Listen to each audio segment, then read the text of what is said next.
So welcome to this session, everybody. And as I'm seeing a few people joining us as we're speaking. So the session's on, as you can see, is on applications issue of applied CGE modeling.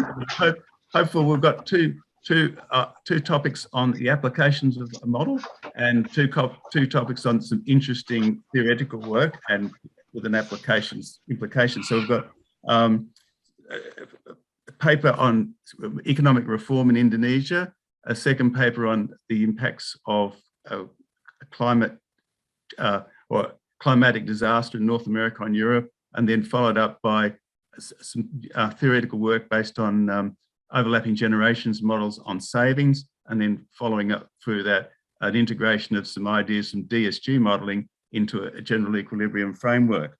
Now, each presentation will be given over 20 minutes, and Ginger, who will keep an eye on us all, will give a warning at 2 minutes or 5 minutes before the end of the time's up, so that you'll have an opportunity of pacing yourself during the presentations. The presentations, as the practice, will be followed by about 10 minutes of questions. And in presenting the questions, we've observed you can type them in the chat, and then I can read, or for everybody to see if they wish, or you can ask them directly. And I think watching the way sessions have worked to now, raising your hand and asking your own question directly seems to work quite well. And we just take that as it comes. Sometimes we might include a few questions together, but other times we just, as it's appropriate, just take one question at a time. So with that said, I'll introduce Krisna, who's currently an ANU student, but since recently returned to his home department of industry in Indonesia, and he'll be presenting on a topic of economic reform affecting incentives to employ capital in Indonesia and the potential impacts of those reforms. So with that introduction, Krisna, would you like to take it over and give your presentation? Yeah, let me start with showing my presentation view, and then voila. Okay. Okay. Thank you, Paul. Thanks everyone for coming to the talk. So this is a jointly written paper by me, Paul, and also Arianto Patundru, also from the ANU. So we are using dynamic GTAP in projecting the impact of economic reform currently underway in Indonesia. So the agenda is like this. I'll first talk about policy issues. So I've presented this in Crawford School as well, where we mostly talk about policies, right? So you probably will see a lot of policy discussion in these slides as well. And then we're going to go through a simulation and showing some results, and then we can discuss it a little bit. I'm looking forward to comments, of course, from this audience in GTAP. So first up, Indonesia's current climate, well, not current anymore. COVID actually changed a lot of things, but yeah, it used to be, still is, I would say, very complicated to invest in this country, right? So the regulation is a lot, and there's a huge hierarchy where you have this central regulation, and then also you have some local regulation, and they're all tangled up, and it's pretty hard to actually know what allows you to invest and what constrains you to invest. And then these days, the protectionism is increasing in Indonesia, but also globally, right? And then less flexible labor market also gets problematic. So I'm using these ICOR numbers to show that in Indonesia, increase in investment compared to increase in GDP is getting higher and higher. That is, you need a lot of investment just to generate a small amount of GDP. But also, I'm showing high risk premium. Of course, COVID changed a lot, but even before that, Indonesia's risk premium kind of show it by showing a 10-year bond rate adjusted with inflation compared to the US is diverging, looks like. Right, so definitely something needs to be done in this part. And then COVID happened, but more importantly, Omnibus Law happened in Indonesia. So this law is like one law that overrides a lot of other laws. So in Indonesia, making laws is tedious, takes a lot of time in different contexts, in labor, in investment, in many other stuff. And then there's this Omnibus Law who kind of rule them all, right? The goal of the Indonesian President Joko Widodo administration was to make it simple and fast, and they kind of use COVID as a timing to restart the economy and all that. So a lot of things here, but I'm gonna try to make it a bit fast, right? So there's this new way of investment, which is kind of make it faster, and silent is consent is adopted, where if local government takes too long for them to respond to investment permits, then the central government can take over, right, without them having to do anything, the local government. And then there's this new sovereign wealth fund, a reduced labor market rigidity, where severance pay is kind of a bit better to calculate, a better to change and following the economic condition, and a better trade administration. So if you import to Indonesia, you have to go through a lot of red tapes, and there's improvement in that. And all of this is becoming one law. That's why it was kind of controversial, because it's the first time Indonesia do this on this important matter. However, at the same time, trade reducing policies are kind of hyped up in Indonesia. And the latest one is the policy to reduce imports by 35% in 2022. And now it's 2022, right? So it's kind of interesting to see what happens in December, or at least January, when the numbers come in. But yeah, that's sort of a strong word from the Indonesian government to reduce imports by 35%. And I would argue that if we want to increase FDI, then we should kind of expect a lot of imports, especially if Indonesia import a lot of capital goods, which is the case. So this can be backfired, right? If we want more investment, better business climate, then these kind of policies will scare them off. So I try to show using GTAP that it's not the best of ideas. Well, there is some hint that why Indonesia do this. Basically, they want to manage balance of payment, right? And they opt to use trade policies. Well, there was a crisis in 1998, and balance of payment management was kind of being told as the main cause of that 1998 Asian financial crisis. So it's not very strange if the government then decided to do this, especially using trade policies, right? So there's the context why they're very eager to reduce imports. Probably there's some protectionism, and infant industry argument as well. But I would argue the balance of payments is probably the stronger of the other one. So some key takeaways from the policy discussions. There's this opportunity to make economic reform through this law, but pairing it with import substitution strategy might reduce the reform potential. So I try to show this with GTAP. So now's the simulation. For Crawford people, this is a very important slide, but I guess people here is probably already familiar with this. So start with GTAP. We have the version 7, which is nice, right? But then I jump to GDyn, which is the dynamic version by Kovinia and Walmsley, that adds recursive dynamics to the old GTAP, or original GTAP, with adaptive expectation. And then there's the latest one by Paul Kia, is the GDyn FS. So there's an additional equation where there's a level adjustment to the adaptive expectation of investment, and it shows a little bit more stable long-run results compared to the original GDyn. So there's a bunch of things that Paul did with the model, obviously, but this is probably, I would argue, the kind of main contribution to the original GDyn is the additional of the level change of the ROR, right? So basically in GDyn, just a quick quick look at the GDIN way of adding investment, there are three interest rates: the target rate, the expected rate, and the actual rate that in the long run will be equal all three.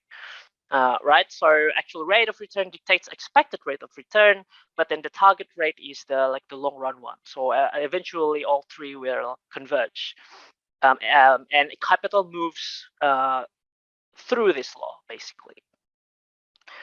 Yeah, that's what I said. Target rate of return is fixed, right? So this is the sort of the long run, the path that the other two will converge to. And yeah, that's the sort of the long run scenarios, how the capital will move based on these three rates. Now the policy scenarios are like this. So I modeled the Indonesia's better investment climate by using reduced required rate of return or target rate of return, the long run rate, right? So I argue that if Indonesia have a better investment climate, then its rate of return in the long run will converge to the frontier economy, which is the US. At least in the GTAP database, US seems to have the lowest interest rate compared to others. So it's kind of reasonable to use it as the frontier. And if really the cost of doing business reduced, then then I-core will go down. Hence, we will probably require less rate of return for people to invest in Indonesia. So I reduce it by 100 basis points without changing anything on the US. So the gap is closing. Just a gentle reminder on my figure 1, right, where the rate seems to be diverging, the bond rate, just with inflation. But it happens in 2-year pace. So I shocked 2022 rate and then 2023 target rate, and then we simulated until 2015. In addition, so this is the sort of investment climate variable, right? The trade policy, I add the 35% reduction of reduced import, right? So I add this into the third scenario. So okay, so in total I have 3 scenarios. The first one is reduced target rate of return, the Omnibus Law investment climate stuff, and there's nothing changed in trade policy. But scenario 2, I add a bit more open trade policy to show to point on the need to have a better trade policy, a little bit more open to allow for importing capital and that stuff. But on the scenario 3, I add the more restrictive trade policy, which is the reduction of import by 35% in 2022. As you can probably imagine, this 35% is pretty huge. Okay, so that's the policy setting, the investment climate shock and the trade shock. And this is the baseline, right? I'm using Chapuis and Walmsley's baseline. And also Gretton 2021, basically he used the same Chapuis and Walmsley as well. But I added a little bit of a twist where from the 2015 to 2026, I use World Economic Outlook to kind of show the the COVID shock, right? Otherwise, of course, you don't see it in these other baselines. Thankfully, well, unfortunately, WEO only lasts until 2026, but thankfully it converged nicely with 2027 of CEPI, as you can see on the blue line over there. And the CEPI kind of show us that Indonesia's growth rate is decreasing, converging with the rest of the world. Okay, and let's go to the results. So in the 3 scenario results, I have a panel of 4 panels here. The blue line is the scenario 1, where we have only a better investment climate, the reduction of target rate. The orange line is the reduction of target rate plus more open trade policy, whereas the dotted green line is the restrictive policy. As you can see over here on the panel A, GDP goes up, right? On the better investment climate, it goes up all the way until around 2035, and then it's sort of cool down. So this line represents a difference between the scenario with the baseline, right? So if the difference is going down, it's kind of show us that the growth of GDP during these times where it's going down is kind of slower than the baseline, but that is kind of normal, right? Because at this point, Indonesia already have much more capital stock compared to the baseline. Hence, it slowed down faster. But in the end, in 2020, in the 2050, seems to be converging to a level where it's definitely higher than the baseline. So in the long run, i.e. 2050, GDP and capital stock both are higher than the baseline by about 10%-ish. Result in the panel A shows a different capital stock. So A and B, well, yeah, the capital stock is, the channel through how the GDP moves. Investment is jumped as when the shock hits, right? So when the Omnibus Law coming up, and then all the other institutional building happens during 2022 and 2023, investment jumped. But then it's slowing down a little bit, but still increasing up to around 2030-ish before it starts to cool down. So there is this boom period in the first 5 years, around first 5 years before it starts to lower. Meanwhile, on the trade, as you can see, import goes up by a lot, right? Which makes sense because Indonesia import most of its capital, and it's kind of followed investment, right? As the investment go down, the firms start to make production and then adds to the export. It's the trade balance starting to converge to zero, but then it actually go up in the later year because of the firms exporting a lot before it settled down to the balance zero. The green dot is the opposite, right? And as you can see, I will go straight to trade. While reducing import, increase the trade the trade balance, not increase, move the trade balance towards more positive. But in 2035, the gains is gone, and it starts to actually import more before it goes to zero trade balance. So if the Indonesian government try to reduce import, it probably will happens. It will probably help their trade balance, i.e., export more. By help, I mean, but probably only 10 years. Around 10 years before it actually flips. So in short run, probably it will achieve what the Indonesian government wants, the less import, but in the long run, not so much. Now I will focus on just scenario 2, the better investment climate and more open trade. In the panel A, rate of return jumped immediately, but then it starts to go down, and then it goes over zero a little bit before it's settled. Before it's starting to converge to zero. As you can note, 2050 is probably not long enough for the 3 rates to converge to zero, right? Probably not. To converge. Unfortunately, probably need more baseline to run the model. But it's actually converging, the 3 of them.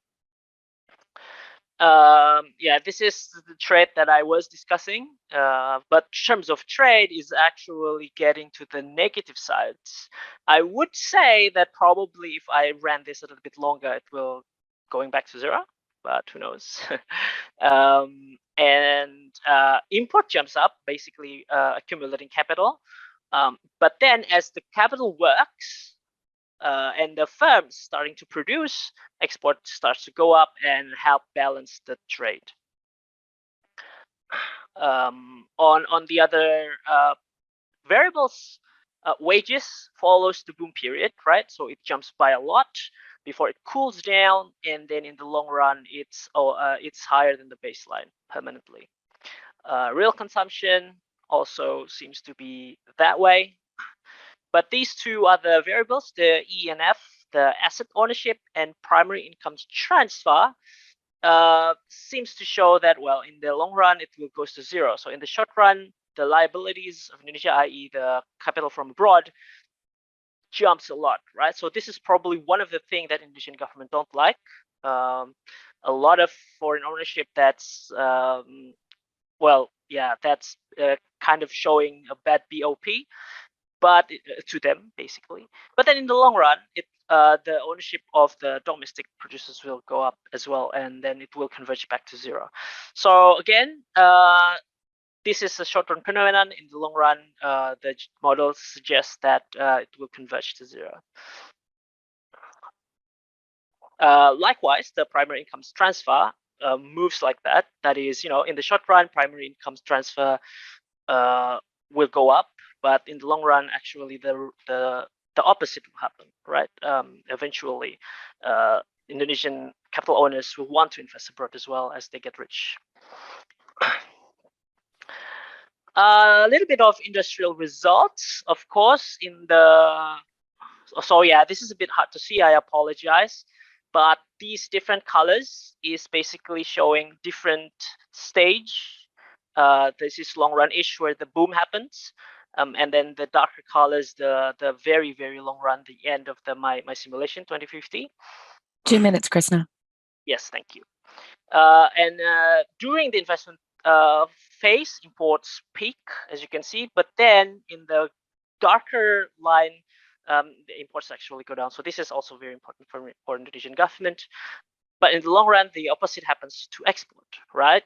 As firms becomes big, they be able to produce more and actually up their exports. So I will just go to discussion and conclusions very quickly. Okay, so basically from all those simulation, from all this exercise, I would argue that the Omnibus Law basically covers a lot. If it's successfully implemented, would potentially bring positive long-term impact to the economy. While the law is controversial and possibly hard to implement, it becomes interesting for us to look at how it happens in the future. But yeah, the path seems to suggest that in the short run, you will see all these things that you don't want to see, government. So please stick with it, but evaluate each area every time. As long as it follows the path, then it's probably fine, right? You don't have to be so scared. Now, this is another point that I want to make. That is, I would argue that Indonesia's CAD resistance is based on inefficient foreign investment, right? So tackling it with import restriction is probably a bad idea. Probably what Indonesia need is a little bit more, a restriction, just a little bit on how capital moves. Because if capital is what caused Indonesians' fear of the credit account deficit, Indonesian worry, using trade policy to counter that is really not good. So yeah, this is one of the message I want to bring. So yeah, basically I'm back at my government work now. So this is basically what I tell them for now. So yeah, that's all. Figures tables can be replicated over here. Looking forward to all the comments, how to improve the paper. And cheers. Back to you, Paul. Thank you very much. Thanks very much, Krisna. Welcome those who weren't with us when we first started. And I'll just now open the floor to questions. So if you wish, you could just have a question. You could raise your hand to indicate that you'd like to ask a question. Or just perhaps, is there any question? Just to perhaps get things going. Could I just ask Krisna David Ruddy, would you like to speak then? Could you unmute yourself? Yeah, sure. Yeah, sure. Thank you very much. Yeah, really good presentation, and I think you explained like the dynamic results really informatively. I was just wondering how you accounted for like foreign asset ownership. Yeah, like if you could just explain a bit of how you accounted for that in the model, or like what that actually like represented. Oh, shall I just respond, Paul? Yes, please. Yeah. All right. So in the GDYN, model, GTAP FS also, and the GTAP database, we can account for the foreign ownership because there's a variable that shows on the ownership of the capital that is owned by foreign government.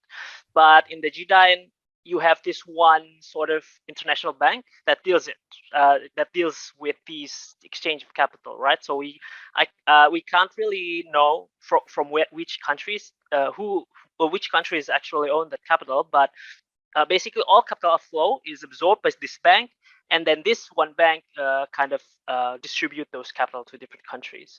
But there is variable that shows how much from this bank capital that comes into a country, hence the ownership. I hope that answers your question, David. Lee, like, Yeah. Oh, sorry. I've got. Are you trying to speak, Peter? Yeah. Yes, Peter. I'm trying to raise my hand, but I can't. Oh yeah, I saw it physically. Look how it's Yeah. also got his hand. He's got his hand up, computer-wise. Okay, so yes, Peter. Okay, Krisna, explain about this policy of reducing imports by 35%. I must have missed it. Did you simulate that, and if so, how? And what effect did that have on exports? Oh yeah. So I swapped the quantity and the tariff. Yeah. So yeah, so basically I make the quantity exogenous and then add the reduction 35%. Then yeah. And did that destroy exports? I mean, in most simulations, that would not improve the balance of. It would reduce exports, and the only mechanism I can think of that would make the current account deficit improve is if it also destroyed investment. Oh yeah, yeah. Unfortunately, my graph is only on the scenario 2, but that's very good question. I have to have a look on the third scenario of mine, Peter. But yeah, that's probably what happens, right? When you when there's no more. But I think we can check on the rate of return. Well, I don't have it here. Yeah. So I imagine that the mechanism, I mean, that's a terrible policy. I'm amazed that anyone could be embracing such an idea at this stage. But presumably a huge increase in protection would reduce exports by causing real appreciation and probably destroy investment. And what did you do with the tariff revenue? Oh, yeah.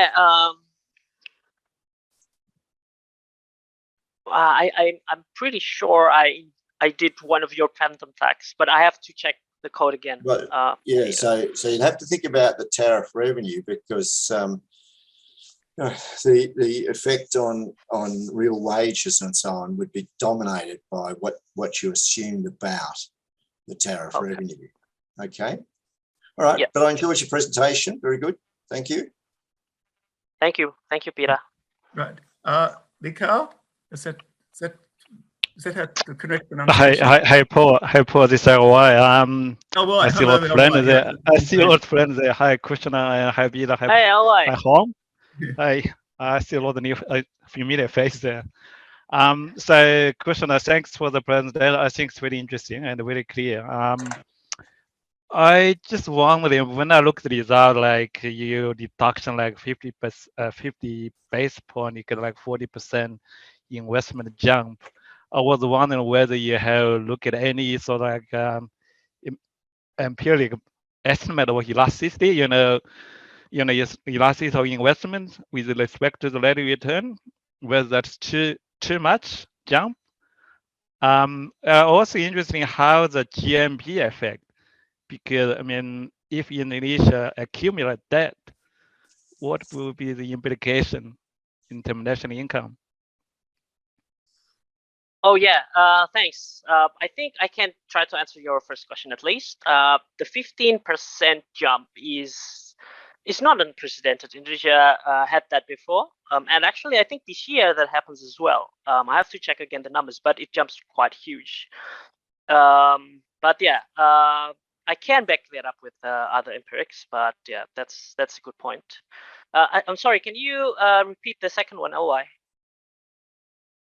Just checking whether you have a sort of GMP number, the gross national income. You know, how the actually, I think basically how the falling interest payment affects the national income. Yeah, I have that on the Ranjidan, but haven't added to the paper. But yes, that's something I want to add later on. I think. Income. Thanks. Thank you, Krishna. Thank you.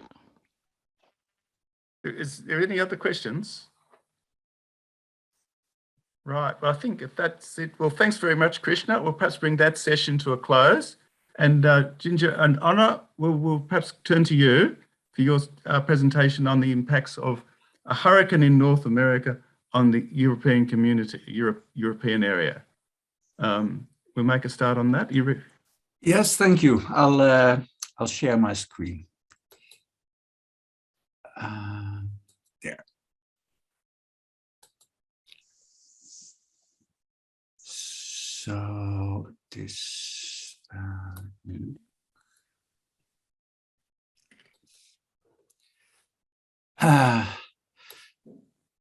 So hello, good morning, good afternoon, good evening, whatever applies to you. My name is Onno Kuik, and I'm showing another application of the GDIN FS model of Paul. Thank you for the opportunity to present my paper. It's called How Vulnerable is Europe to Severe Climate-Related Natural Disasters Abroad? That I wrote with my co-authors Fujin Zhu and Jan Brusselaars of the University in Amsterdam and Alessio Chiulo from ETH Zurich in Switzerland. Now,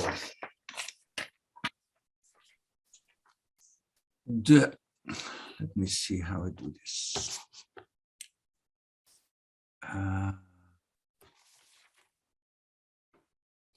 Yes.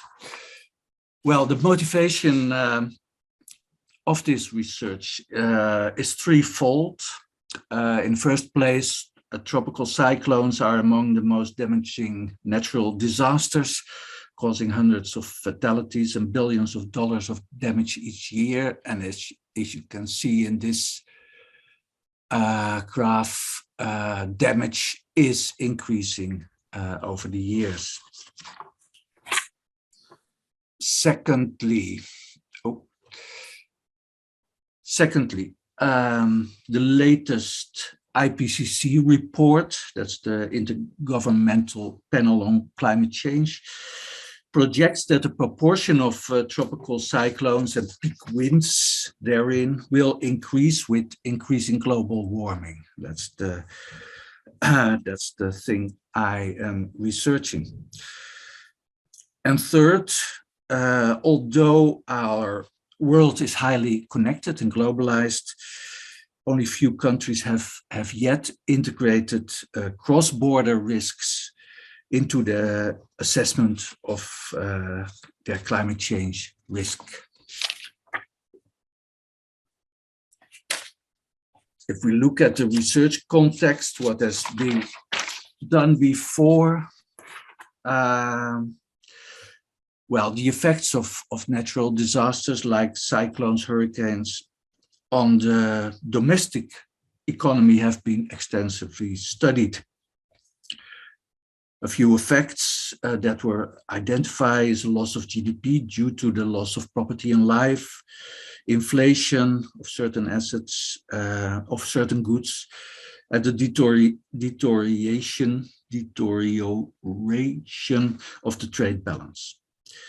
There are also financial effects, such as the devaluation of certain assets, changes in interest rate and exchange rates, sovereign credit ratings, and bond yields.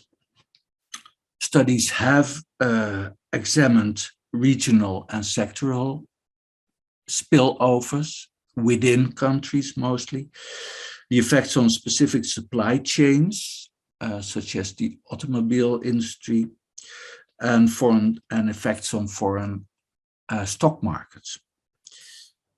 But there are not so many studies that address international and financial spillovers in a more comprehensive way. To try to fill this gap in research, this paper describes a storyline of a cascade of events on financial and economic markets that could be triggered by a major hurricane in the US, the south of the US. We then assess the impacts on Europe with the help of a macroeconomic model, and that is the GDIN-FS model of Paul. Methods and data. So we follow, that's good to explain, we follow a climate storyline approach, where a storyline is defined as a physically self-consistent unfolding of past events or plausible future events or pathways. Kulo, one of the co-authors, and colleagues proposed to build a climate storyline as a combination of downward counterfactual events. And downward counterfactuals are plausible alternative realizations of historic events that would have been much more impactful, much more damaging than the actual events. To estimate direct economic damages from these sort of counterfactual hurricanes, we use the open source and open access Climada model, Climada impact model. And finally, to assess the financial and economic effects of the downward counterfactuals, we use the GDIN-FS CGE model of Paul Gretton. GDIN, Krisna already explained that GDIN-FS is based on the standard GDIN model, but includes a number of innovation in model stability, saving behavior, and capital mobility. Going to the methods and data. Well, yes, the base data of the model represent the global economy in 2014, divided in 6 countries, including the EU, of course, the focus of our study, the USA, but also China, Japan, Australia, and the rest of the world. 6 economic sectors, including agriculture, minerals and mining, petrochemicals, other manufacturers, construction, and services. And 5 factors of production, well, the usual: land, skilled labor, unskilled labor, capital, and natural resources. Projections of population, skilled and unskilled labor, and economic activity per country and region up to the year 2100 are taken from the SSP2 scenario of the French CP Institute. There's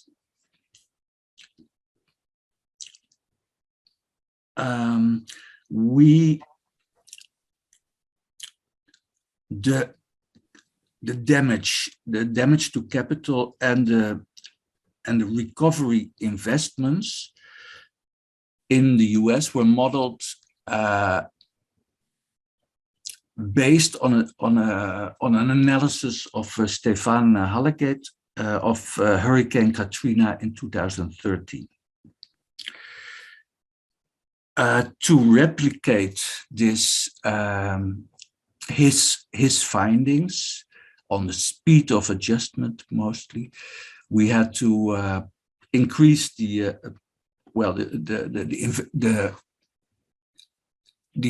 adjustment parameters in GDIN-FS investment functions, including these parameters between brackets. That is a tricky thing to do, but we did it nevertheless. And there are some yeah, it gives also some problems, but perhaps we can talk about that later. Anyway, well, there is some flexibility in substitution between value-added and intermediate goods, and we have some less than perfect substitution of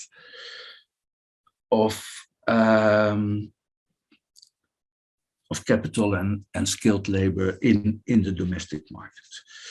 All other parameters are standard. To go to the simulation, actual simulation, well, based on the Climada output, that predicts a loss, a direct loss of this downward counterfactual hurricane of well, $500 billion. So that's a real big event, and that the scenario is modeled as a sudden unanticipated loss of capital in the USA of $548 billion, or 0.8% of the total capital stock. Additionally, we shock employment by 0.4%, such that US GDP falls in proportion to the estimates of the Hurricane Katrina by Stefan Hallegat. In the following year, employment recovers to its baseline level, and the recovery of the capital stock is endogenous in the model and is caused by the increase in the expected rate of return on capital after the hurricane-induced loss of capital.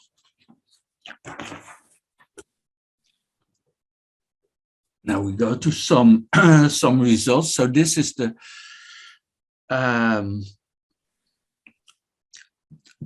what happens to capital stock and investment in the US after the hurricane struck. So the blue line shows the evaluation of capital stock in the US relative to its baseline. In 2017, as a consequence of our counterfactual hurricane, capital stock falls by 0.8%, but recovery investment, the dotted line, starts immediately. As a result, the net loss of capital in 2017 is 0.5%. And because of the recovery investment, capital stock increases, and by around 2021, all damage is repaired. Note that the recovery itself needs extra capital in forms of equipment and machinery, so that capital stock, total capital stock, exceeds the baseline path for a number of years.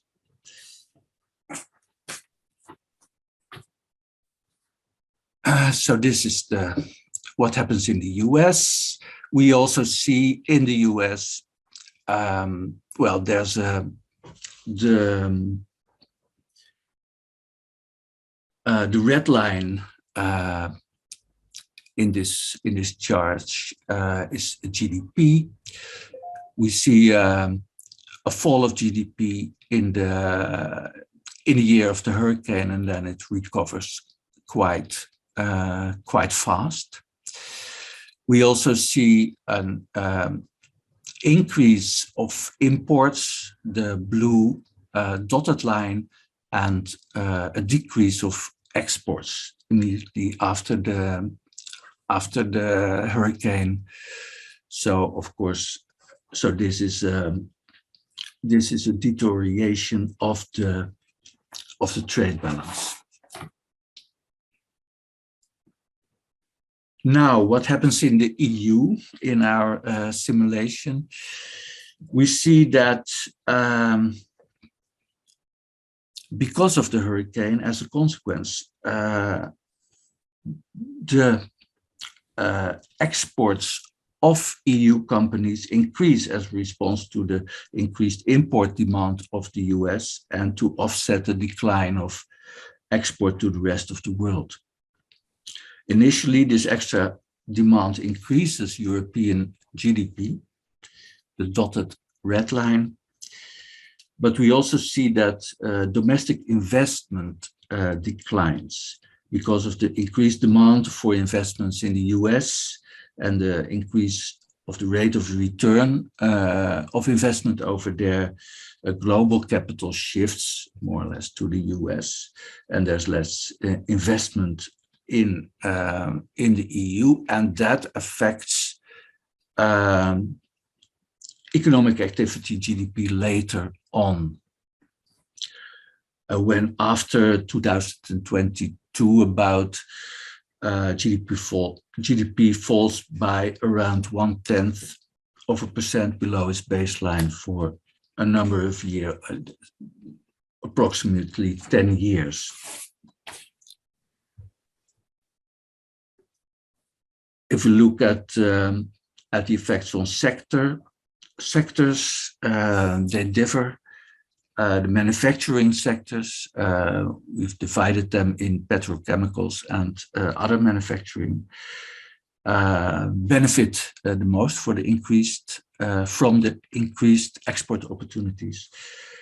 And construction sector suffers because of the lack of investment in Europe. So to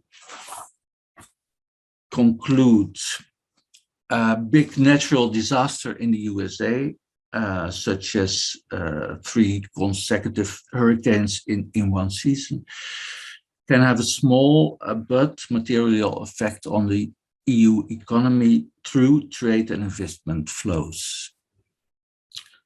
We used the dynamic CGE model GDFS to simulate the economic impacts of this disaster in the US and abroad. For the impacts in the US, we use Halliget's analysis of Hurricane Katrina to calibrate the model. For the impact abroad, we find that the disaster causes an initial increase in economic activity in the EU, followed by a drop of activity later on, caused by a shift of global capital to the US for post-damage reconstruction. In further research, we will focus on the impact of the natural disaster and more on financial flows. Well, thank you for your attention. Thank you very much, Onno, for that. It was most interesting, and it's good to see, the analysis of the transmission of the economic impacts from one economy to another and the pattern of change over time. Now, is there any questions that people would like to raise concerning this work? Peter, oh, sorry, Hom, yes, please. You've got the floor. It's a very interesting paper. It appears that the capital stock in the US initially declines and then recovers quickly. Yes. And the capital stock in EU goes into a downward trend for a long period of time. Yes. So this is where I would question a little bit. Mm-hmm. The capital stock in the US might decline over a longer period of time, maybe lower relative to the reference case. So anyway, it's kind of a parametric issue. Yeah. Okay, so the idea that you are simulating there is quite impressive.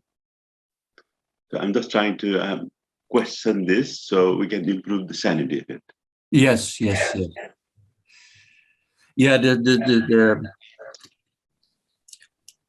yes. If we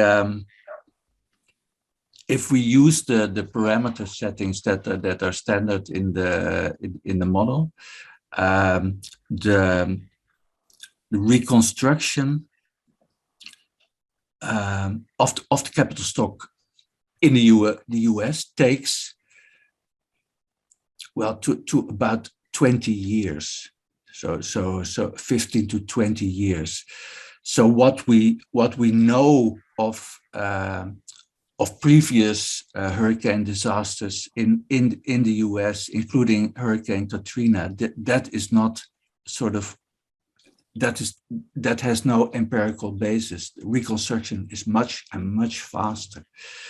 So that's why we had to fiddle with these parameters, of course, and that has also consequences for the model, consequences that I cannot yet totally oversee. So Yeah, that is certainly an area where we need to study more, because that's. Yeah. But for the in initial simulations with this very long recovery period, it's simply not what we see after hurricanes. What happens? So there may be a kind of thing from the actual building physical capital stock in the US. The fund that used to go to build the new capital stock is diverted to the disaster management and recovery. Mm-hmm. So the new capital build-up in the US may not happen, may not take place. So the capital stock could be lower compared to the reference case.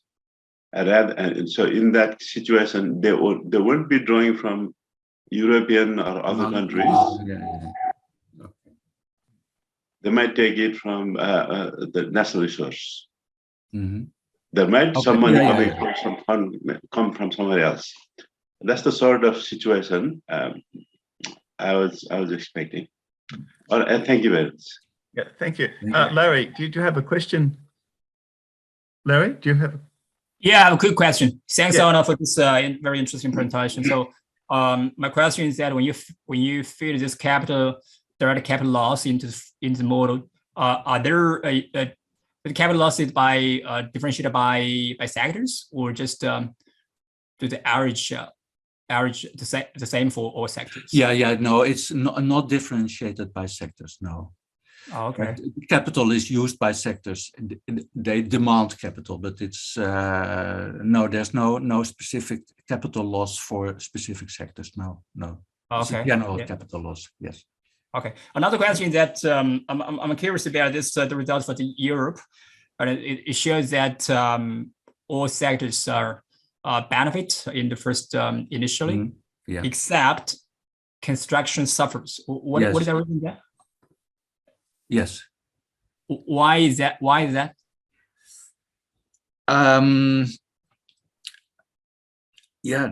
That's a remarkable result. I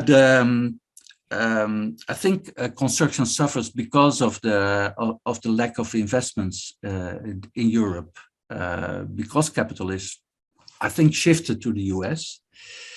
There's less investment in Europe, and of course construction is very much tied to investment. Yes, so if there's less investment in Europe, there's less work for the construction sector, so to say, in Europe.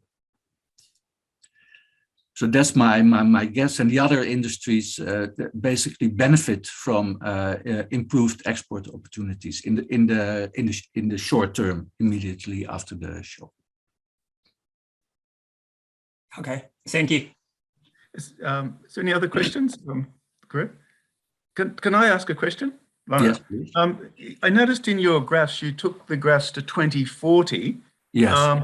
But it appeared from the drawings that the economies actually hadn't arrived at a steady state. They hadn't arrived at a true long run.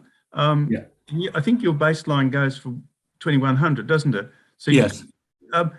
Could you give us an indication of just how many years that it took to actually arrive at no change? Arrive at become constant, become a steady state? Yeah. Yes, for the most for the real variables in the model, there is a steady state. I indeed looked at the results until 2100, and there's no big problems there. They all converge and to to this steady state. Yeah. I have some problems with the financial parameters, the financial variables in the model, but because they don't. So that's a potential problem. Okay, well, thank you very much. Yeah, David, have you got a question? David, yeah, I do. Yeah, I do. Thank you. Yeah, sorry if I missed it. Yeah, really interesting presentation, by the way. But yeah, sorry if I missed it. But I was just wondering if you could explain again the channels by which you incorporated the kind of shock. So you mentioned that paper. Yeah, I was wondering, like, in terms of like which variables you kind of shocked to the model, like what was the route of transmission to put that in, basically. Thank you. Okay, well, the shock is quite simple. Basically, it's an arbitrary shock to the volume of capital, in the US, and this shock results in yes, less capital. So also it has an effect on GDP, but to calibrate the loss of GDP to the study of Stefan Hallegatt, I also shocked labor, employment, basically, in the first year, so that the shock would gives both a loss of capital and a reduction of GDP in the first year that is comparable to the Hallegatt study. So that's a very simple shock. There were no other shocks in this model. Thank you. Yeah, that makes sense. That answers my question. Thank you very much. Yeah. Is there any other questions that people would like to direct to Onno? Right. Well, well, thank you very much, Onno, for that. Oh, actually, can I just ask one question? Because we've got a minute left before we get to 9 o'clock. No. I mean, this is a capital disaster, and we have capital disasters around the world all the time. One well publicized, one in Eastern Europe. This model could be this sort of logic could be applied more widely, couldn't it? Would that be just your intuition? Yes. Yeah, I hope so. I have. There are well, I have two sort of technical questions in the model, but I'd be happy if I'll try to write an email to you. Perhaps two. The one is the behavior of depreciation after a capital loss, because after this capital loss, well, there's also there's no need to depreciate the capital that has been lost. So this gives a sort of a funny effect on the income from capital that actually increases after a capital loss. That's funny. And the other thing is, of course, this increase in these parameters, the speed of adjustment, that is not without problems for the model, as you can imagine, because I had to increase the speed by five times. It's 5 times faster than the standard parameters. So if we can solve for this, then I think it may be a useful model. Yes. Now that's interesting, because that means the half-life of the parameters the standard parameters is 2 years.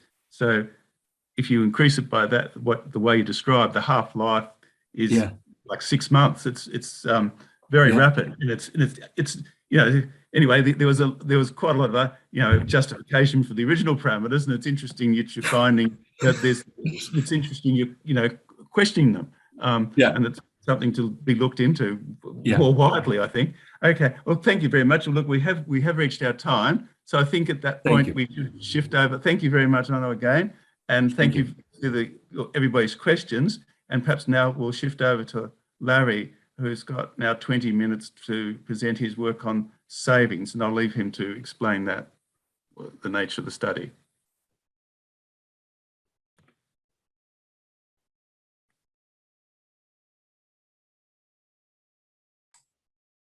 Hi, Paul. Can you hear me well? Can you see my? I can, as long as everybody else can hear you. That's the more important thing.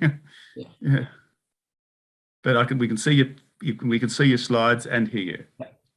Okay, should I start? Yes, please. Yeah. All right. Thanks everyone for joining my this session. And topic is about the topic is about the impacts of demographic change on national saving and the international capital flows.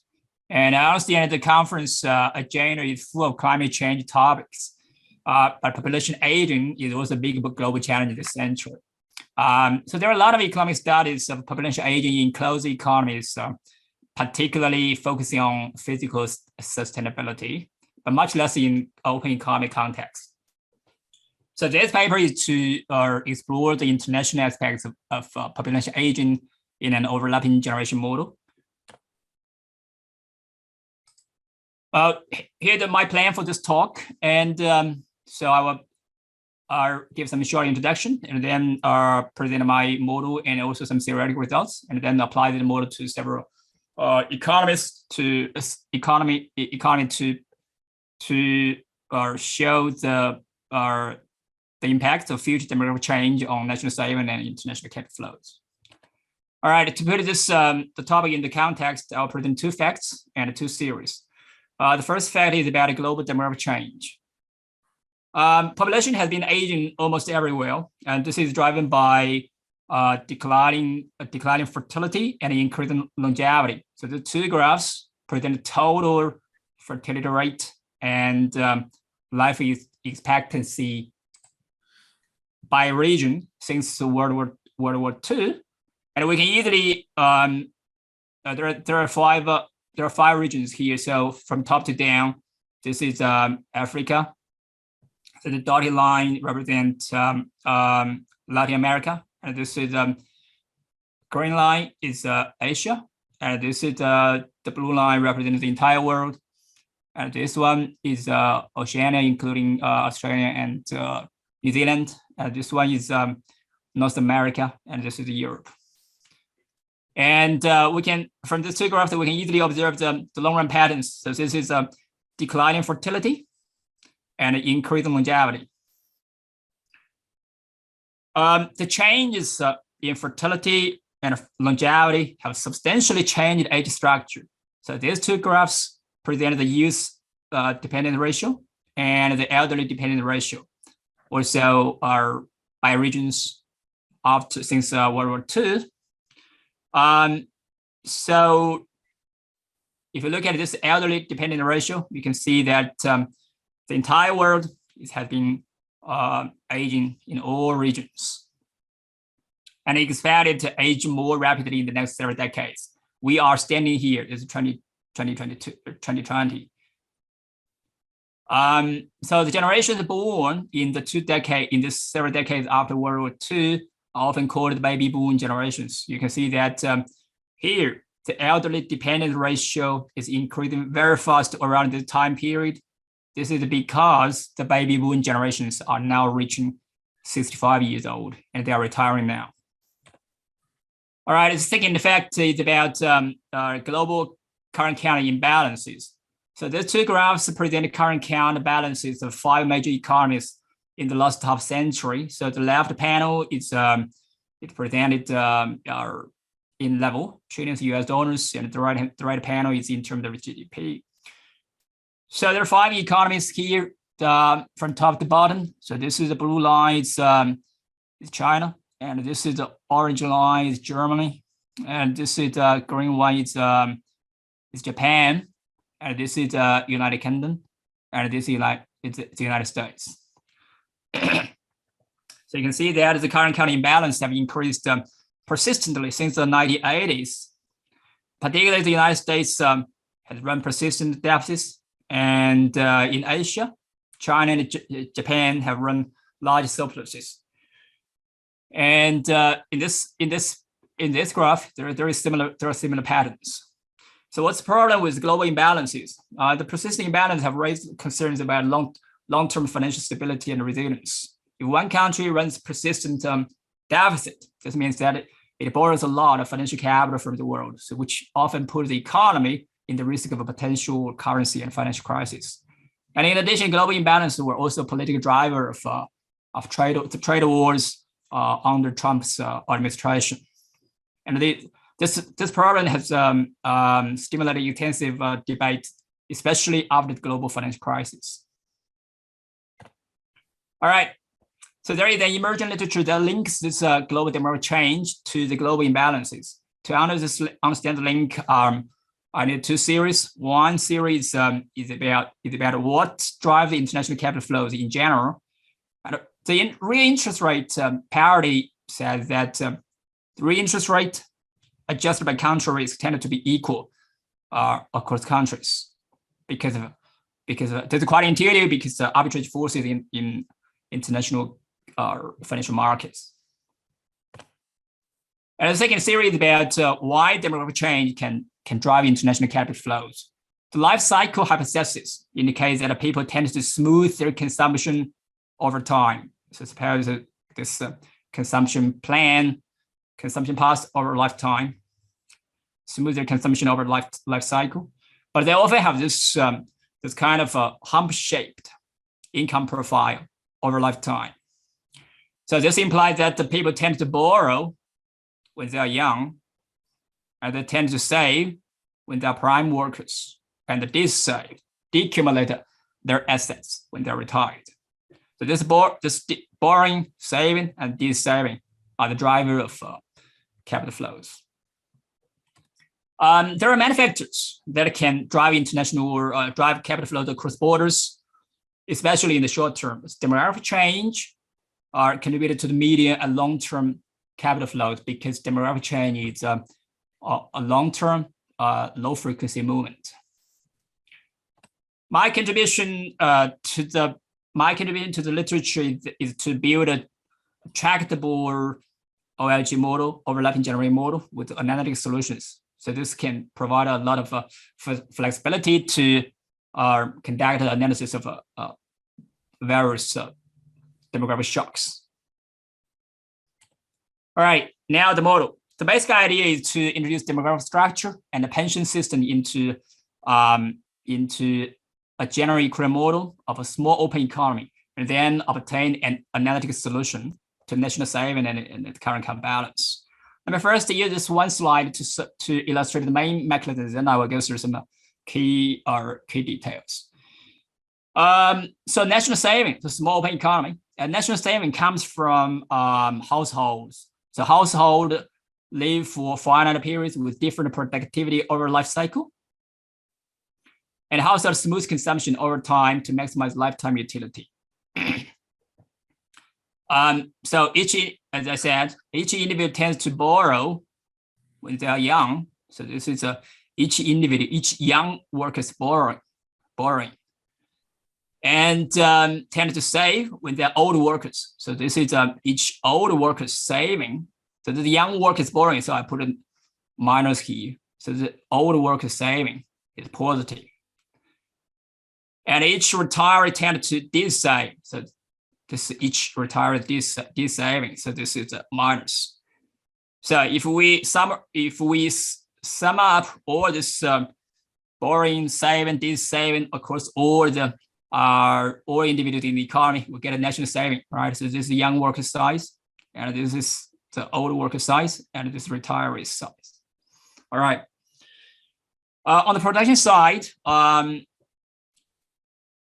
it's quite standard. I just assume the firm's high capital and labor for production to maximize profits in a capitalist production function.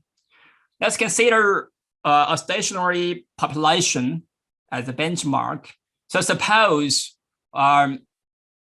if the age structure is stable, suppose that the saving of old worker exactly offset the borrowing of young worker and also offset the de-saving of retirees. So then in this sense, in this case, the national saving will be imbalanced, at zero. And on the production side, if there is no productive growth, if there is no, because the population structure is stable, so there is no, the labor force is constant. If there is no productivity growth, there is no capital depreciation, then national investment should also be zero. right? So, and naturally, this current count should also be in balance. So in the stationary population, given stationary population, the current count is in balance. All right, let's think about an aging population. Since population structure changes, so this the relative size of this different cohorts, young worker size, old worker size, retiree size will be changed, right? So national saving won't be zero anymore. And in an aging population, as labor force strength, so national investment won't be zero either. So the current count won't be in balance either. So this means there are capital flows in this relative to the baseline. And what makes it even more complicated that each individual's borrowing or saving or this saving will also change. So there are two changes. One is that this the population composition, age structure change, right? So which will be captured by this the size of different cohorts here, and now this borrowing, each individual borrowing, saving, and this saving can also change because of other factors. One is that the productive growth across generations, and the other is there are wealth transfers across generations via pension system, so which will affect each generation lifetime income. So this will affect their consumption decision. So that will also affect their saving, borrowing, or saving decision. I hope this is clear to everybody. Now let's look at some details. So this is, as I said, this is a small open economy, and I assume there's the perfect financial market. But labor is not mobile across countries, and households have a perfect foresight, except they face mortality risks. Okay, the key is demographic structure. I assume each individual live up to 4 stages of life: are child, young worker, old worker, and retiree. So young workers give birth to children, and children turn into young, and then old workers with certainty. So there is no mortality in over the working age period, but survive into retirement with a certain probability. And children do not work and depend on young work for consumption. And the labor productivity of old worker is higher than that of young worker. All right, assuming there is a pay-as-you-go pension system, which is financed by taxing labor income. And a retiree receives the pensions that depends on the previous labor income and also the replacement rate. So the system runs a balanced budget each period. So this is pension tax from young workers, pension tax from old workers. So this is pension benefit of retirees. So this links the tax rates and replacement rate in this way. And there are many ways of operating pension systems. If we keep the tax rate constant, then this system is often called a defined contribution system. And if we keep this replacement rate constant, this is called a defined benefit system. And if this replacement rate goes to zero, this pension system becomes completely pre-funded. All right, consumers' optimization problem is to, I'm not going into detail here. Consumers' optimization problem is to make a consumption plan to maximize lifetime utility subject to this intertemporal budget constraint. So lifetime utility depends on, include this is utility of consumption of children. This is consumption utility of when an individual is young, and this when individual is old, and when an individual is retired. All right. And so we can solve this our consumption paths over time, over life cycle. So skip the detail here. And given this income profile, given this optimal consumption plan, so I can also derive this savings at each stage of life. 5 minutes, Larry. Oh, okay. I should speed up now. Okay, on the production side, it's quite standard. It's just confidence production function. So skip this part. And eventually, given the individual saving, and we can derive national saving, which consists of the saving of different cohorts. So this is an analytic solution to the current count in terms of output. So this solution links a large number of factors to the current count analytically. It's complicated but tractable. I just give a little bit of intuition here. So the current count consists of 4 components. So this part is the borrowing of young worker, and this part represents the saving of old worker, and this part is a saving or retiring, and the last part is investment. Now let's run a set of apathetic demographic shocks. So shocks can arise from either fertility or mortality, and it can be temporary, permanent, or persistent. So the first case assumes fertility decreased by 10% for one period, like this. So temporary fertility decrease. And subject to time constraint, let's focus on this current count only. Since fertility decrease, so there is less labor force, so capital flows out. And the current count resulting in current count surplus and accumulating foreign assets. Because this is a temporary shock, so the current count eventually returns to the baseline. But the foreign asset position increased permanently because in this economy, labor force decreased permanently.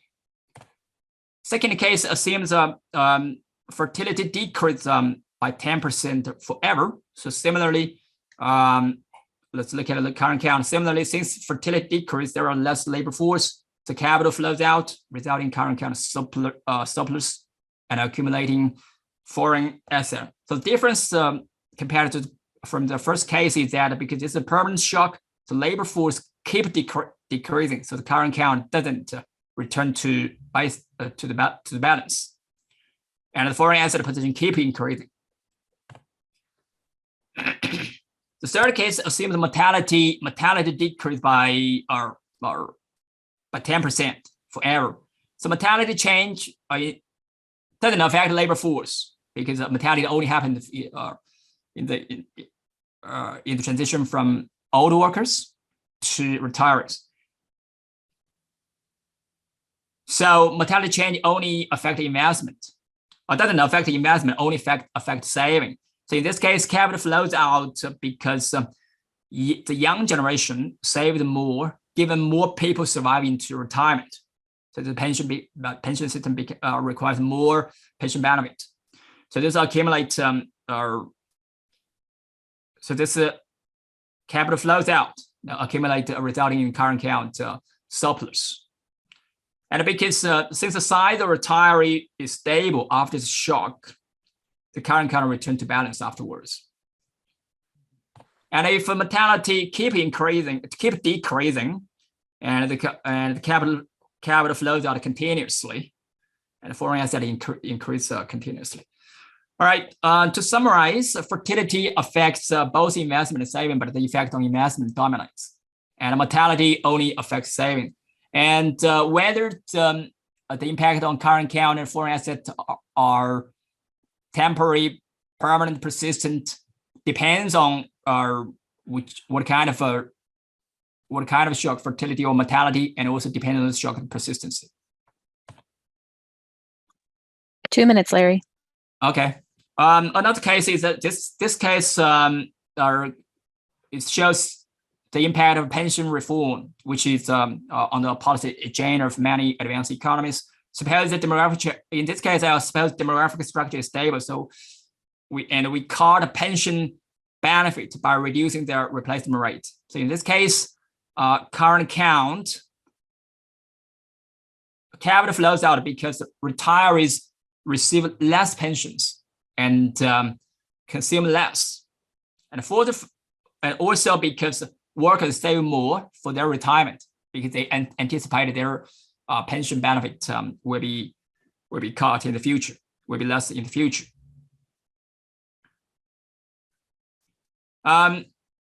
So eventually the current account returned to balance after the pension system reached the balance. So this illustrated that our policy reform towards more more private funded pension system increase national saving and drives capital outflows. So this helped to explain that some developing countries have a high saving rate because their pension system are poor, and households have to save for retirement on their own.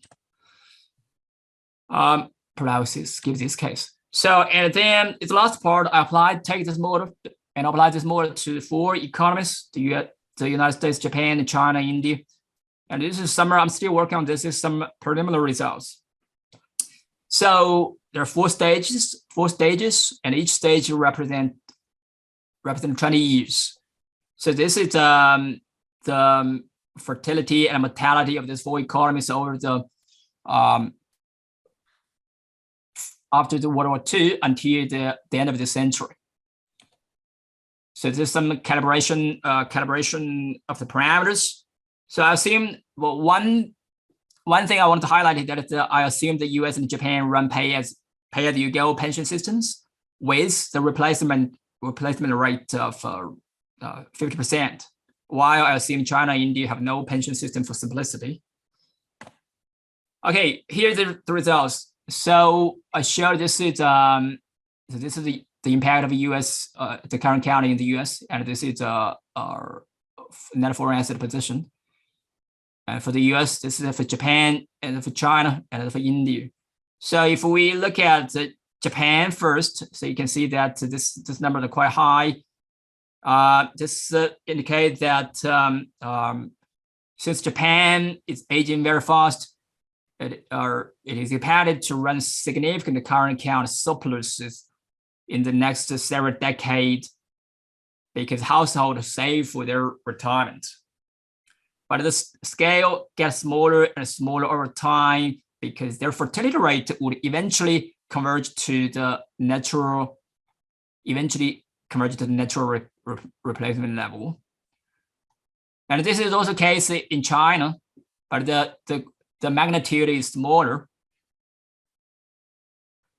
And in contrast, in the US case, this number is very small, relatively small. And in India is even smaller. So it just means that US and India are expected to run relatively small current account surplus, given this is because they have relatively young population structure.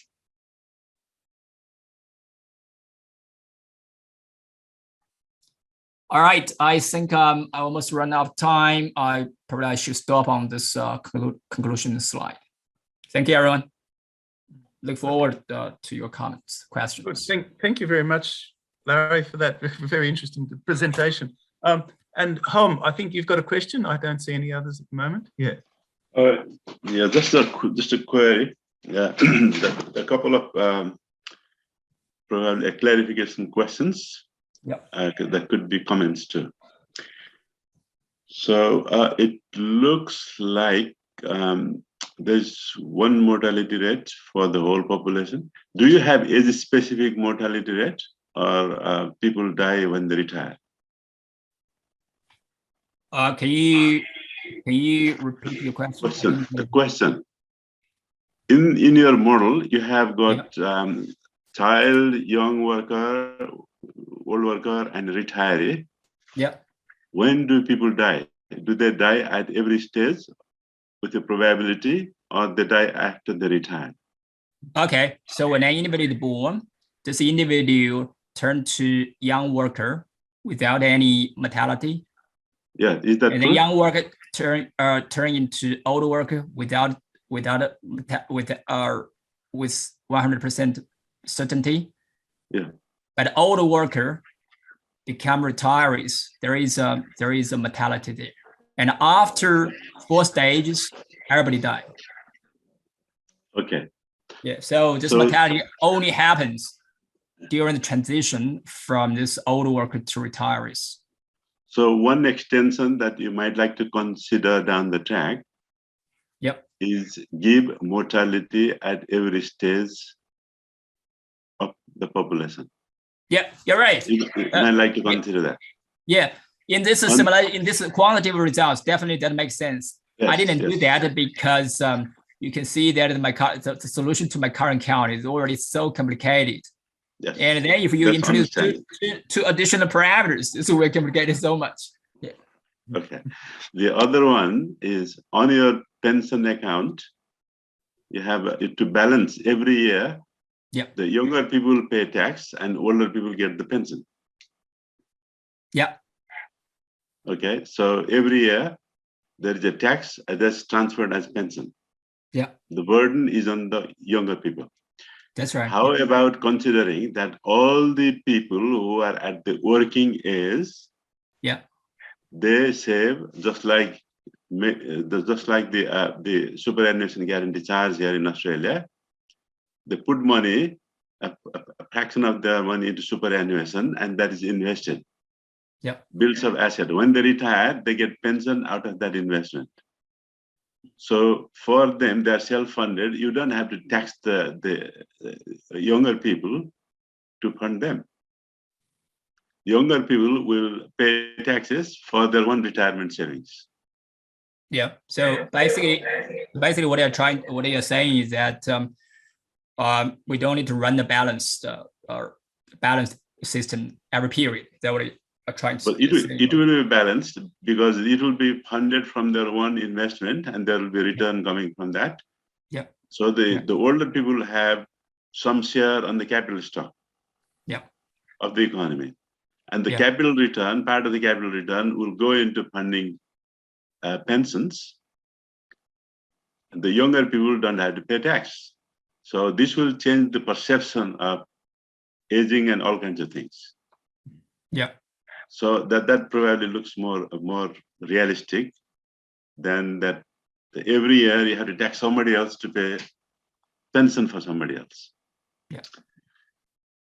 Okay, so anyway, the whole exercise is quite challenging. You have done it, and quite initially the starting point of this paper I want to be because there are some simulations, large scale or models. They do simulations of this population aging, and my major contribution is they want to to do this small open economy, so I can have this trackable analytical solutions. So I can in my figures, in my results in figures, you can see that I can separate.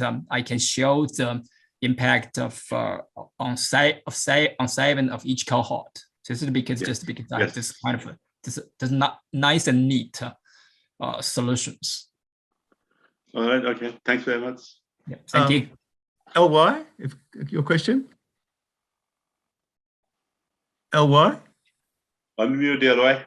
You unmute yourself, LY. Oh, is he? LY, can you unmute yourself? Oh, he's not responding. Can you hear me now? Sorry. Yes, no, we can hear you now. Yes, you just hadn't unmuted. Sorry, my computer first is no video first. No, I don't have camera, so I cannot see my face. Thanks, Larry, for the presentation. I think it's really interesting. I'm not sure whether I understand how your foreign closure, because if you are so like small open economy, is that interest rate is given? Like say, for example, in terms of capital is exogenous. That's right. So the interest rate is given. So that means there is a free capital movement across borders. Interest rate is given. Okay, that's fixed. Yeah, it's fixed, determined by the world, by the outer world. Okay, so you also impose like steady state. So the model has to be converted to steady state. Is that you impose it or something? I don't need to impose a steady state in this shock scenarios. What I present is just this dynamics. So suppose initially suppose initially there is a steady state. All right. So Yeah. this the current count or net foreign asset positions it's imbalance given this given this world interest rate, given this economic structure. And now let's put a shock into this demographic shock into this economy. Let's see what the dynamics looks like. It doesn't have to be there doesn't have to be a steady state in the shock. But how you saw with this model? I mean, you're forward-looking models, right? You saw like backward from the end. Yeah, this is it's kind of permanent condition. So why do I need a terminal condition? Because this is I understand what you're asking, because this is a OLG model where households live for finite period, which is different from infinite horizon agent model. So because households living for finite period, so you have this intertemporal budget constraint, right? And then you also maximize your life utility. Again, this is within finite periods. If you assuming there is a perfect foresight, you can solve it without terminal, because after fourth stage of life, people die. So this is a sort of a terminal condition. This is different from the infinite lived agent models. Does that make sense? Right. Yep. Yeah. Thank you. Right. Any other questions? Actually, can I ask a question, Larry? Go ahead. We've got a moment. It just you started off by the proposition that this was a small country model, and so obviously a small country can have a current account balance and it just is absorbed by the rest of the world and is not noticeable. But when you add US, Japan, China, and India together, collectively they're no longer small, and you can't. I mean, yeah, the results might be tractable for the economies with the assumption, but of course collectively they're not tractable. And I'm just wondering if you could actually repeat the model for the whole world. Yeah. Because it's a small economy in a global sense, and then that imposes then the current account there has to be zero, doesn't it? Yeah. And so if you repeated the experiment for individual countries, you have to be one side or the other of zero. I mean, is that a correct interpretation? Yeah, you're right. I expected this question would come out in the session. And a couple of points. The first, indeed. So my assumption is this is small open economy, and when we apply this to the U.S., to China, and to Japan, this may not be very convincing. So this indeed, and but if we take the U.S. as an example, U.S. GDP only takes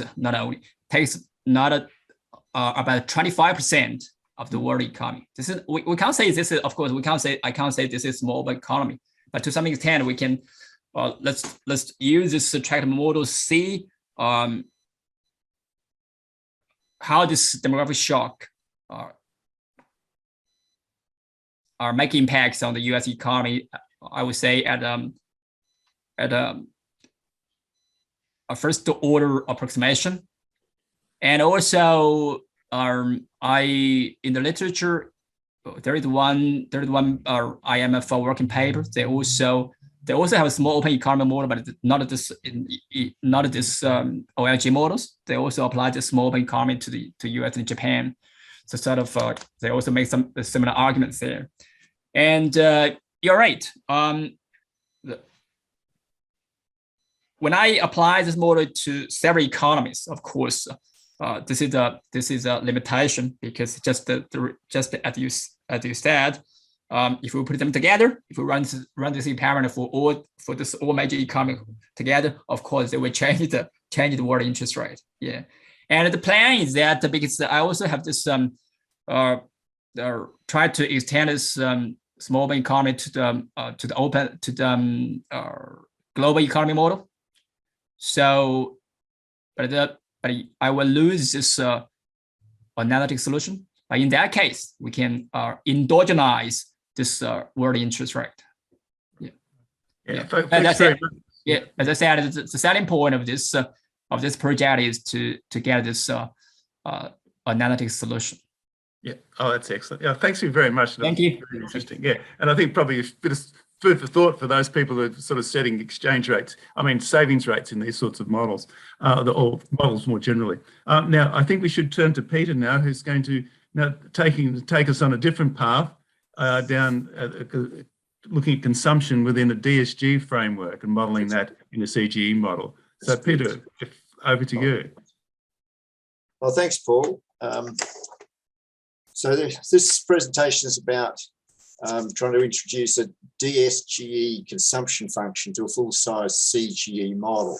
Now there are there are good insights in DSGE, but they've really been put in place in only in very small macro models, models generally with almost no industry detail. So the question that Maureen and I worked on was whether we could get some of those insights into a full-scale CGE model.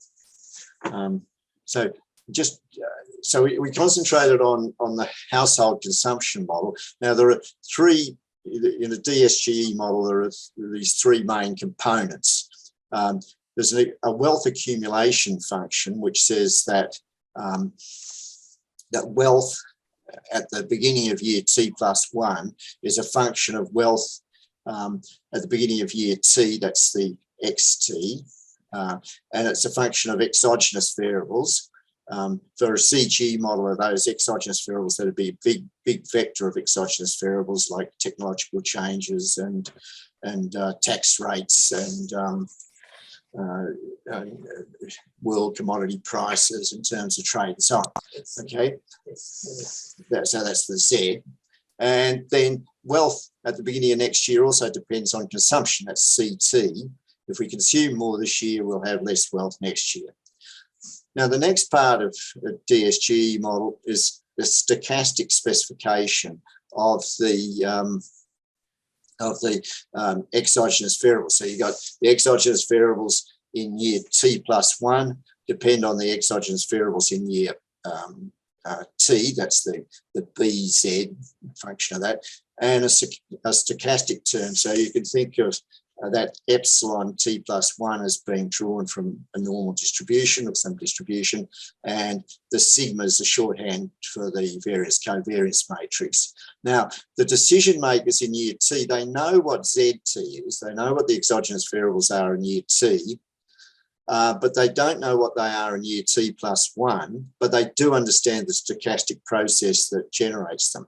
And the third part of the third ingredient is a lifetime welfare function. The household in year T assesses its lifetime welfare, expected lifetime welfare is that M function on the left-hand side there of that third equation.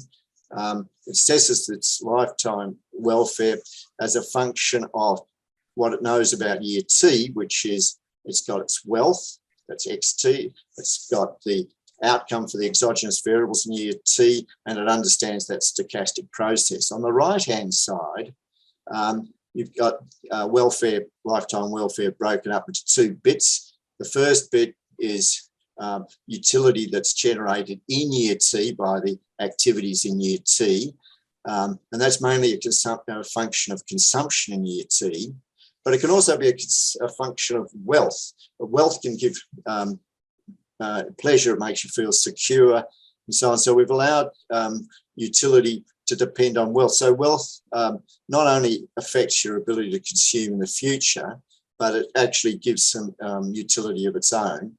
And then the second term there is a discount rate, that's beta, think of 0.9, times the expectation held in year T about lifetime welfare calculated from year T+1 onwards and that depends on wealth at the beginning of year T+1, the exogenous variables in year T+1, and the stochastic process. Now, given the values for XT and ZT and knowledge of the stochastic process, how much, this is the big question, how much should the household consume in year T?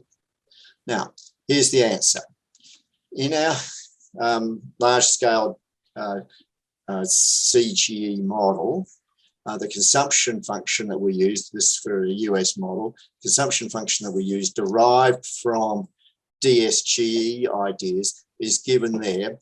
And that's that consumption is expressed as deviations away from a baseline. I'll talk about the baseline in a moment, but little CT on the left-hand side there is the deviation, percentage deviation in year T in consumption away from the baseline.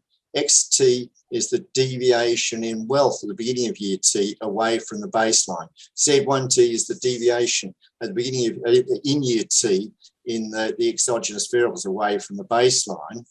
And those coefficients are what we estimated using it for that were suitable for the CGE model.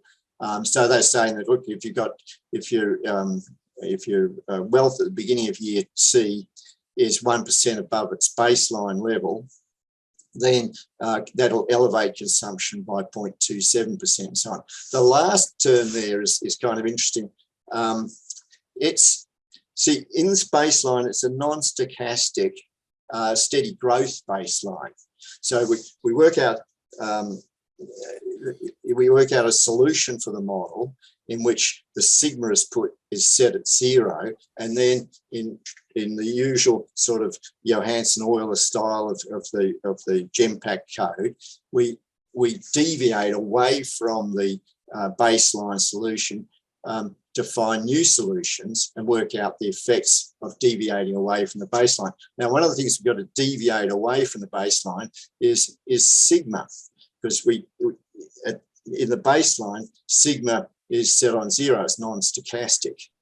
But it turns out, it's very interesting, it turns out that deviating sigma away from 0 to where it needs to go has no effect on consumption. All of the effect of the stochastics is built into the outcomes for that Z and the implications for XT. All right, so that's the answer. So I'll start with the answer in case I don't get enough time to tell you how we do it. So now we'll take you on the journey a bit of where it comes from. All right, so after a great deal of algebra, Maureen and I figured out from the DSGE consumption model that the deviation in consumption, that's on the left-hand side of that great big equation, the deviation in consumption, little ct, how it depends on the deviation in wealth, that's xt, and how it depends on the deviations in the exogenous variables. Now, what are all those coefficients that, well, in this equation, sigma and gamma are parameters in the annual utility function, which forms part of the lifetime welfare function. You can see sigma and gamma in there. We set gamma at 0.5 and beta at 0.9. With these values, we were able to deduce from wealth and consumption data for the US that theta had to be about 0.83. The B's that in the red there, they're also parameters in the stochastic process.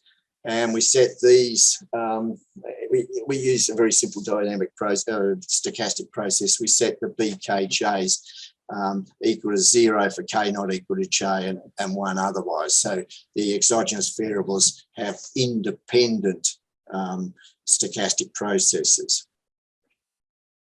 The J's in that consumption function, the J's are first and second order elasticities of the wealth accumulation function evaluated on the steady state baseline. So remember, there's the wealth accumulation equation. So J sub X is the elasticity of wealth at the start of year T+1 with respect to wealth at the start of year T.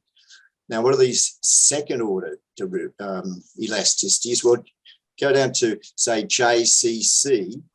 That's the elasticity of an elasticity. That's the elasticity of JC with respect to consumption in year T. So there are first in those red coefficients in that consumption function there. They are first and second order elasticities of the wealth accumulation function. How about the M's? Well, M sub X is the elasticity of the M function. That's the lifetime welfare function with respect to wealth at the start of year T evaluated on the steady state baseline. Similar definition for M sub ZK is the elasticity of the M function with respect to movements in the kth exogenous variable in year T. And as explained in the paper, the M elasticities can be evaluated as functions of the J elasticities and the parameters theta, gamma, and beta. So once we figured out how to evaluate the J elasticities and set the parameters theta, gamma, and beta, we can back out the M elasticities as well. Now, that's all very nice theory, but how do we apply all this DSGE theory in a real live model, a real live dynamic CGE model? Well, step 0, we've already done step 0, was set the parameter values in the lifetime welfare function and in the stochastic processes. That's set the gammas and the beta and the B. Step 1 then is deciding what's meant by consumption and wealth. Right, so for consumption, we chose private plus public consumption deflated by a composite consumption price index formed as a weighted average of the price indexes for private consumption and public consumption. For wealth, we chose the aggregate start of the year value of US physical capital, less net foreign liabilities deflated by a lagged value of the price index for private consumption. And it was actually from the consumption and wealth settings that were observed for the US that we were able to deduce that theta, which interestingly enough showed that you really do have to allow households to get some utility out of holding wealth. That's not just as a way of consuming in the future, but they actually like holding wealth to make sense of how much wealth they hold relative to their consumption. Now, remember that all of the solution is going to be computed as a deviation from a steady growth baseline. We built a steady growth baseline for a 70 industry version of usage. By assuming 2% annual labour saving, technical change, 1% growth in aggregate employment, and on like that. So we built an economy in which everything grows, or GDP and output of each industry grow by 3%, and there are no changes in prices. All right. So that's the step 2. Step 3 is perhaps the most interesting steps. How are we going to estimate the first order elasticities of the accumulation relationship, the JX, the JC, and the JZK? Well, in a small macro model, there's an explicit function that says wealth next year is a function of wealth this year and shocks and Zs and consumption. But in a big dynamic CGE model, there's no such explicit function. We don't write down how wealth next year depends on the terms of trade this year and so on. But what we do is we can evaluate those elasticities that we need by simulation. So we set up a closure in which, in which consumption is exogenous, and the wealth is predetermined and the Zs are naturally exogenous variables. And we set up that closure, and to determine, say, J sub X, that's the elasticity of wealth next year with respect to wealth this year, we simulate the effects on wealth at the start of year T plus 1 of a gift worth 1% of wealth received at the start of year T, holding CT and ZT on baseline, and so on. So that's how we get the first order elasticities. How about the second order elasticities that appeared in the formula? Well, again, we can do that by simulation. There's an example given in the slide, which is what about J sub XC? That's the elasticity of well, no, it's too hard to say. That's the elasticity of J sub X with respect to movements in C. So to evaluate that, we have to look at the elasticity of wealth next year with respect to change in wealth this year. We have to evaluate that elasticity twice. We have to evaluate it with consumption elevated by 1%. Right, so there's a formula and way of doing that, and so we find out how sensitive the elasticity Jx is to variations in consumption. And again, we do that by simulation. Now that produces all these wonderful elasticities, which are all there's some tables of these elasticities.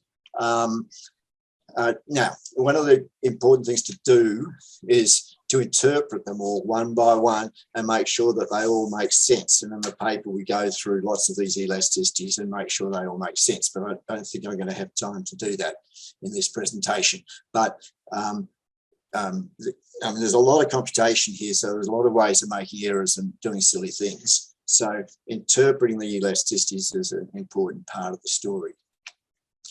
Now, at last we get there. We've got our consumption function, and now we'll do a simulation. And the simulation is a pretty simple one. We impose a 1% primary factor saving technical change over all industries. So that's a shock to technology, an improvement in technology of 1%. And that raises consumption in the year in which it happens, that's 2018. That raises consumption by 0.68%. And it raises wealth by, not in 2018, in 2018 wealth's predetermined, it raises wealth in the next year by 0.3. Now the temporary increase in income in 2018 is about 1% of GDP, it's 0.2 trillion. The increase in consumption uses up about 0.11 trillion of that 0.2 trillion. So that gives you a marginal propensity to consume of about 0.55.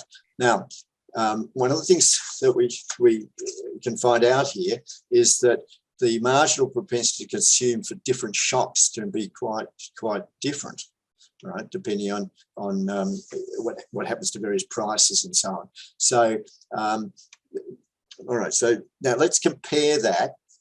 We go to the next slide. We'll compare that with the results that you get with the standard usage consumption function. There you can see that introducing the DSGE consumption function smooths out consumption. You can see that the dashed red line, that's the consumption result with the standard usage consumption function, reacts much more strongly in that first year to the windfall gain and income than the DSGE consumption function. So that was expected. So the DSGE specification smooths out consumption in response to temporary good news in 2018. Nevertheless, even with DSGE, the consumption deviation in 2018 is 8.48 times that in 2019. So I was kind of surprised. Why isn't the smoothing a bit stronger? And we came up with 3 reasons for why the smoothing wasn't much stronger. The extra benefit in 2018 must be enjoyed via increased consumption alone, because wealth is predetermined. In later years, the benefit can be enjoyed as a combination of extra wealth and extra consumption. Thus, smoothing of benefits requires a large increase in consumption in the initial year. Second reason was primary factor technology shock in 2018 increases wage rates, which increase the ratio of the price of investment, which is labour intensive, relative to the price of consumption. This is temporary and makes consumption attractive, in 2018 relative to wealth accumulation. And the price effect that was just mentioned in 2 generates an increase in wealth at the start of 2019, and there's diminishing returns to holding wealth. So this reduces the attractiveness of extra wealth at the start of 2019 and increases the attractiveness of consumption in 2018. So that kind of explains how the DSGE consumption function does have a smoothing effect, but the smoothing effect is quite weak. Now that brings me to the conclusion. I think our illustrative usage simulation with the DSGE consumption function demonstrates the flexibility, the feasibility of transferring key DSGE ideas into a full-scale CGE model. See, the trick is this using simulations to evaluate various key parameters of the DSGE system. We think that the integration of these 2 types of models has the potential to produce insights of value to researchers in both modelling streams. Our illustrative simulation raised the possibility for CGE modelers of adopting consumption functions that imply intertemporal spreading of consumption effects tailored to specific shocks. The amount of spreading depends on the shock. For DSGE modelers, it shows the potential importance of relative price and industry effects. So there we are, I've finished. Good, well, thank you very much, Peter. That's quite stimulating. I'm sure, is there any questions now? I'm sure there's a question. Oh, Larry's got a question. Larry. Yeah, thanks, Peter, for this very interesting presentation. I think this is a good contribution because this allows the consumption function in conventional CGE model to have some intertemporal nature. As you see in my presentation, I like this consumption function to be arise from intertemporal decision of a household. And I have two questions. One is that because I have read both read the literature on both CGE models and also DSGE models. So it is more than often that in your utility function it contains wealth and also consumption. To me, it is more than often that in DSGE literature they only contain the consumption. I wonder if remove this wealth, would that make this whole calculation computation will be easier without loss of our insights? This is the first question. And the second question is that I wonder why, because the CGE models has been developed for a long time and also make progress towards this dynamic nature, but most of the models still still like this recursive nature, and recursive nature essentially the consumption function is still depend on period by period. They don't have this in the temporal nature. So I wonder why there is not much progress towards that direction. And when you are trying to allow this in the temporal choice, why not to develop the model into our intertemporal structure of the model? Okay, so you probably know that G-cube is a good example of that combine this DSGE nature and the CG structure. Yeah, I would be very interested in those questions. So I'm just going to try to get back to. I'm just trying to get back to the slides if I can. Sorry, is there somebody else? Yes. Oh, somebody in the background. Is this better? I'm just. I can't do it.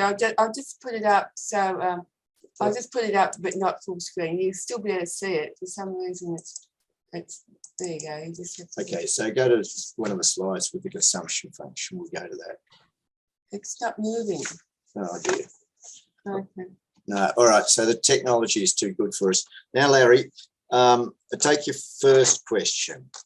The reason the reason I put the XT, the wealth, in the utility function is that I believe it, and I think the evidence was there. So wealth does give you a nice secure feeling, and the data supported it. Right? So given the amount that people hold in wealth compared with the amount that they consume, you have to conclude from that that they do get something out of holding wealth. Now, as to the question of whether that makes it harder or easier, if we could have got the slides back, you would have seen that when they don't get any utility out of holding wealth, no direct utility out of holding wealth, that's the case in which theta is equal to 1, right? So we introduced that idea. It didn't make things any harder. Now, look, another reason that I got onto this idea was because I was really surprised that moving sigma, moving the uncertainty parameter, doesn't make any difference to consumption. So I wanted something in there to allow for some uncertainty, you see. Okay. Now, as to why we do recursive dynamics, well, it's before you move into the second question, just to quickly respond to this. I asked that question because for two reasons. One is that because it's not common in the DSGE utility function, and the second reason is that because if we look at this security, as you argued, we can also argue that the security can come from, because you can carry your current wealth into the future, and which can guarantee my future consumption, which give me security, rather than depend on this wealth stock, which is just in the current period. Because I feel secure. Larry, you've had enough now. Look, it's extra. It's extra, you see. So you put that theta equal to 1, right? That eliminates it's really unfortunate I can't get back the maths, right? But that eliminates the wealth from the utility function, but it still leaves wealth having its role affecting your ability to consume into the future, which is the traditional role in DSGE. So this is just a little addition, but I think it's a good little addition, right? But if you don't like it, no problem, theta equals 1. For me, theta equals 0.83, right? Okay, so that's not a big issue. Okay, now your second question about recursive dynamics. Well, obviously we do recursive dynamics because we have huge models. You know, Maureen and I do models for the United States that have 300 industries and 500 occupations and many regions, and on it goes. And we need to be able to solve them one year at a time. And I think the recursive dynamics for a lot of issues to do with the short run effects of trade policies and the short run effects of tax policies and all the rest of it, I think that the recursive dynamics gives you that it's fine. Okay, it works fine. And as far as our long run solutions go, with the recursive dynamics, going it out period by period, we often get very similar results to what you get with forward-looking expectations and whatever. So we do standard recursive dynamics because it's easy. All right, now what was your third question? I think there's 3. I think no, that's right. Okay. Now, as far as G-cube goes, I don't think that's a DSGE model. It doesn't recognise the uncertainty idea. It doesn't have stochastic processes in it. So I've always been surprised that Warwick claimed that that's a DSGE model. It doesn't look like a DSGE model at all. That looks like the sort of standard forward-looking expectations kind of model with a bit of practical stuff on the side, which is to do with because full forward-looking expectations doesn't produce very sensible results quite often. Warwick very sensibly actually makes some large percentage of his agents are recursive dynamic, the same as I do. Right. So there you go. Hom's got a question and Laurent has got a written question. So Hom, do you want to go first and I'll read Laurent? Hom? All right, okay. My just a clarifying question. It's too complex for me to chew up all these things and ask you a meaningful question. Yeah. So the stochastic process appears to get into the system only through wealth accumulation mechanism. Is that true? No, not quite. You see, the stochastic process gets into the system by giving you an evolution of the exogenous variables, which you can simulate forward. So once you've got decision rules for what you should consume in year T, so what you should consume in year T, you use all the information that's available, which is your current wealth and your exogenous variables in year T, and your knowledge of the stochastic process. Once you've and that's what tells you what to consume in year T. But then if you want to simulate, you could make draws and have lots of different futures and get confidence intervals and all that sort of thing by making all sorts of different epsilon draws and computing. All right, so but the really interesting thing, which I find very difficult to cope with, is actually changing the nature of the stochastic process, changing that sigma away from 0 doesn't affect the consumption decision in year T, but it does affect the evolution of the exogenous variables in the future. And then that affects the wealth in future and might come back. Now, after doing all the complicated exercise, you have got a current consumption function. Yep. That depends on current state of wealth, growth rate on that, and on productivity variables. Is that yes. factor productivity? And on anything else that's usually exogenous in a CGE model.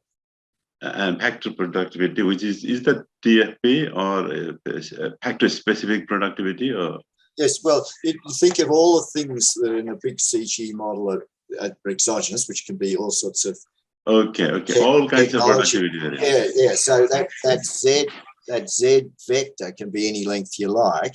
Now, to find out the coefficient that's suitable for each Z movement, you've got to do a simulation to evaluate the elasticity. Okay, so right. So through Z, there could be a stochastic characteristics coming onto the determination of consumption. Okay, that we can say. Now, with this kind of stochastic movement on C, does it have any implication on GDP accounting? No, because you're just finding out a path of consumption, which is consistent with forward-looking expectations and taking into account uncertainty and so on. You're finding out a path of consumption, and that affects all the rest of the economy. Now, the question I thought you might ask is, well, what about all the other agents? Well, all the other agents, like we only did it for consumers, okay? Yeah. So we've got a long way to go if you wanted to make it.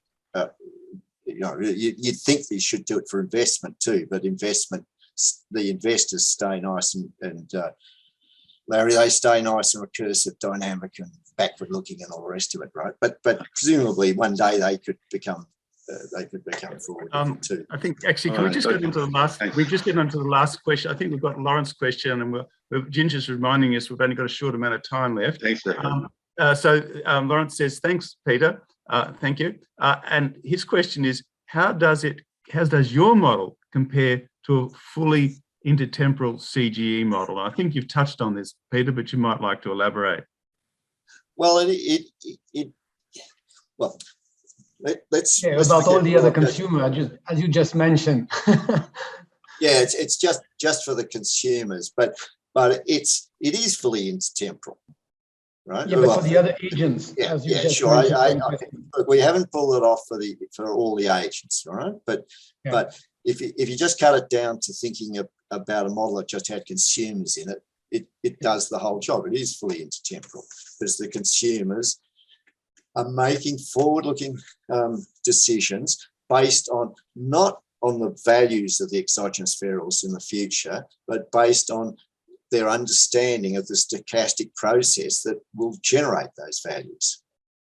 So in that sense, it's a little bit more general than a just intertemporal model, because you account for stochastic. Absolutely, but that's what a DSGE model does, exactly. And that's why I always object to Warwick claiming that his model's DSGE. It just isn't. It's pretty powerful. The essential point of DSGE is the idea that the consumers, they don't know the future, but they do form an idea of the stochastic process that will determine the future.